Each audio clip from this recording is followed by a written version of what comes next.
ಗೊತ್ತಿಲ್ಲದೆ ಇರೋದು ಅವ್ರಿಗೆ ಗೊತ್ತೈತಿ ಅಂದರೆ ಹಂಗಾರೆ ನಿಮ್ಮನ್ನು ಹೇಳಿದೆ.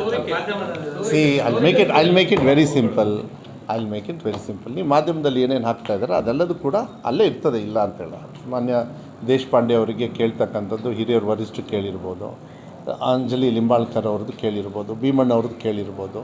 ಈ 3 ಜನರದ್ದು ಪ್ರಮುಖವಾಗಿ ನನಗೆ ಗೊತ್ತಿರೋ ಪ್ರಕಾರ ಕೇಳ್ಪಟ್ಟಿರೋದು. ಹೊರಗಡೆಯಿಂದ ಬರಬೇಕು ಅಂದಾಗ ಫಸ್ಟು ಬರೀ ಹೆಜ್ಜೆ ಇಡೋದಲ್ಲ, ಪಕ್ಷಕ್ಕೆ ಸೇರ್ಪಡೆ ಶಾಲಕ್ಕಿಂತ ಸೇರ್ಕೋಬೇಕಲ್ಲ ಸೂರಜು, ಅವ್ರದ್ದಲ್ಲ. ಬಟ್ ಹಂಗೆ ಅಂದ ತಕ್ಷಣ ಅವ್ರಿಗೆ ಕೊಡ್ತಾರೆ ಅಂತೇಳಿ ನಾನು ಹೇಳ್ತಾ ಇಲ್ಲ, ಬಿಕಾಸ್ ಅದು ನನ್ನ ವ್ಯಾಪ್ತಿಗೆ ಬರೋದಿಲ್ಲ. But the decision will be taken by high command. ಆದರೆ ಒಂದು ಬರೆದಿಟ್ಕೊಳ್ಳಿ, ಈ ಸತಿ ಬರೆದಿಟ್ಕೊಳ್ಳಿ.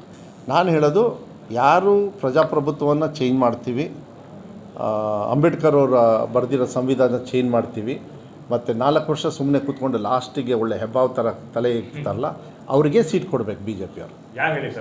ಅನಂತ್ ಕುಮಾರ್ ಹೆಗಡೆ ಏನು ಭಾಳ ದೊಡ್ಡದ? ಅಯ್ಯೋ ಇದೊಳ್ಳೆ ಆಯ್ತಲ್ಲ, ಏನು ನನ್ನನ್ನು ಏನು ಅಂದ್ಕೊಂಡು ಹೆದ್ರ ಪುಕ್ಲ ಅಂದ್ಕೊಂಡಿದ್ದೀರಾ ರೀ? ಅನಂತ್ ಕುಮಾರ್ ಹೆಗಡೆ ಅವರಿಗೆ ಕೊಡಬೇಕು, ಅಲ್ಲಿ ನಳಿನ್ ಕುಮಾರ್ ಕಟೀಲ್ಗೆ ಕೊಡಬೇಕು. ಯಾಕೆಂತ ಅಂಥವ್ರು ಅವರೇ ಅಧ್ಯಕ್ಷತೆಯಲ್ಲಿ ತಾನೇ ಬಿ ಜೆ ಪಿಯವರು 3 ನಾಮ ಹಾಕ್ಕೊಂಡು ಬಂದು ಕೂತ್ಕೊಂಡಿರೋದಿಲ್ಲಿ 67ಕ್ಕೆ. ಹಾಂ, ಈ ದೇಶ ಒಂದು ಕಡೆಗೆ ಒಳ್ಳೆ ಕಡೆಗೆ ಹೋಗ್ತಾ ಇದೆ ಅಂತ ಹೇಳಿದರೆ ಅದಕ್ಕೆ ಕಾರಣ ಅಂಬೇಡ್ಕರ್ ಅವರು. ನಾನು ಹೇಳಿದ್ನಲ್ಲ, ಅದಕ್ಕೆ ಗೌರವ ಕೊಡಬೇಕು. ಅದಕ್ಕೆ ಇಂಥವ್ರಿಗೆ ಕೊಟ್ಟು ಅವ್ರನ್ನ ಹೀನಾಯೋಗಕ್ಕೆ ಸೋಲಿಸ್ಬೇಕು. ಜನರು ಸೋಲಿಸ್ತಾರೆ, ನಾವಲ್ಲ. ಯಾಕೆಂದ್ರೆ ಮತದಾರರು ಜನರು.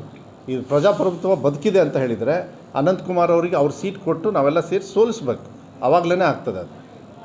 ಯಾಕೆಂದರೆ ಅದು ಒಳ್ಳೆಯದಲ್ಲ. ನಮ್ಮ ಇದರೊಳಗೆ ಎಲ್ಲರೂ ಪ್ರೀತಿ ವಿಶ್ವಾಸದಿಂದ ಇರ್ತಕ್ಕಂಥ ಒಂದು ಏರಿಯಾದಲ್ಲಿ ಭಾಳ ಒಂದು ಕೀಳು ಮಟ್ಟವಾಗಿ ಯಾರು ನಾವು ಅಷ್ಟೇ. ನರೇಂದ್ರ ಮೋದಿಯವರು ಪ್ರೈಮ್ ಮಿನಿಸ್ಟ್ರು, ನಾನು ಇಲ್ಲ ಅಂತ ಹೇಳೋಕ್ಕಾಗತ್ತೇನ್ರಿ? ಆಗ್ತದ ಹೇಳಿ? ಈಗ ಆಯ್ತಪ್ಪ, ಇಲ್ಲಿ MP ಯಾರು ಅಂದರೆ ಅನಂತಕುಮಾರ್ ಹೆಗಡೆ ಅಲ್ಲ ಅಂತ ಹೇಳೋಕ್ಕಾಗತ್ತಾ?